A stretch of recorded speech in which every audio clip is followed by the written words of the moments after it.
దావీదు కుమారుడా, నన్ను దాటిపోవద్దయ్యా అని కేకలను వేస్తూనే ఉండాలి. ఎందుకంటే దాటిపోతే మరలా అవకాశం రాదు. ఇప్పుడు పడుకుంటే మళ్ళా కృప దొరకదు. నువ్వు అడగకపోతే ఏం పొందుకోలేవు.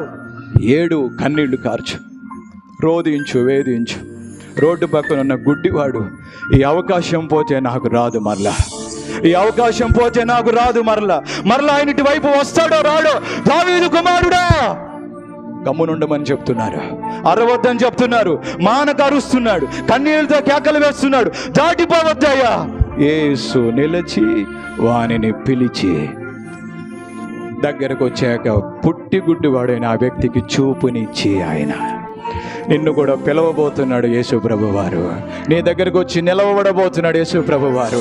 నీ కన్నీళ్ళంతా తొడవబోతున్నాడు ఆయన. ఎన్నడూ ఎవరిని మరువని దేవుడు, మహిమ కలిగిన మన యేసు ప్రభువారు.